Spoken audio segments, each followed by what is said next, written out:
chocolate. Do you want some water? Say hi to everybody.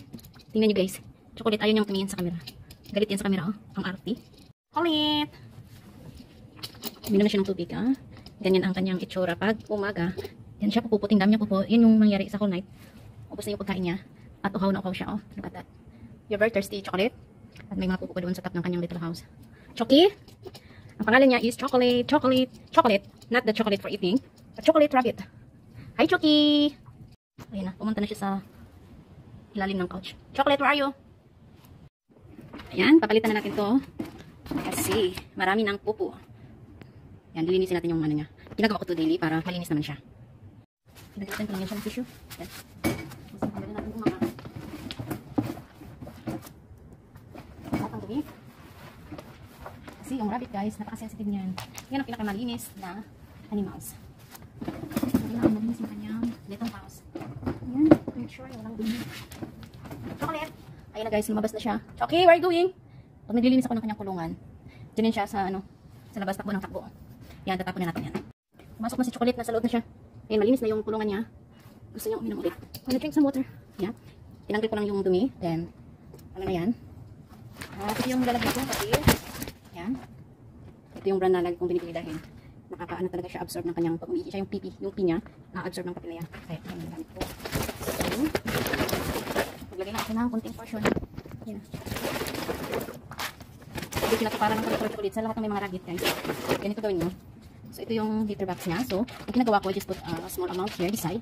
So, it means, dito hindi ko siya nilagyan kasi ganyan ilagay ko yung kanyang kainan. So, it means, pag kumakain siya, nandiyan sa loob, dito lang siya pwedeng pupupo at ihi. Hindi siya magkakalat. Kasi pag lagyan niyan siya lahat yan, so, iihi siya kung saan-saan. Ayan, napaka-smart ng rabbit niyan. At siya, ay, yung, titrain nyo talaga siya. Yan. Then, next with that, nandun na siya. Ito natin. Ito yung food na bibili ko. Dahil 2 years na siya, dapat yung bibilihin nyo is yung adult rabbit food. Kasi pag yung, ano, yung, meron kasing young rabbit dito yung mga, less than 1 year old pa siya. So, 2 years old na siya. Kailangan ganito yung bibilihin nyo. Para, ito yung may, ano, may benefit siyang makuha. Kasi yung pang young rabbit food yung bibilihin nyo is, tataba siya ng tataba. Tingnan nyo, naghihintay na ng food niya. Wait, rabbit! Chocolate! Chocky! See, alam na yung pangalan niya. Chocolate! Hold on. Ayan. Naglalagay lang ako ng konting amount. Pero napaka-generous na to ha. Dapat isang ano lang. Less than this. Pero, binibigyan ko siya ng marami. Naubos na siya whole day. Okay. Chocolate. Move, move, move. Move first. Wait. Okay. See? Go inside. Go inside. Go inside. Here. There. The food is there. Oh. Hindi siya kakain. Nauuhaw siya. Chocky! Chocolate!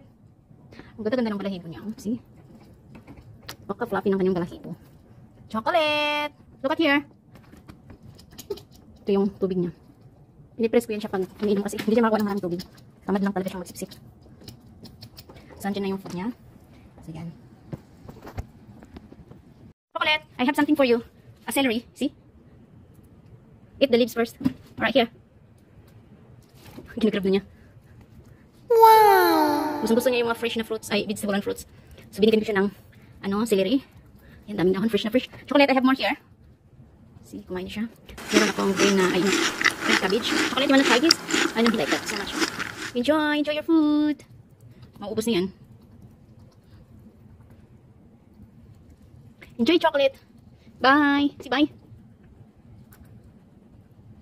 Hindi na halos makita yung mata niya dahil nakatabon. Sige. Chocolate!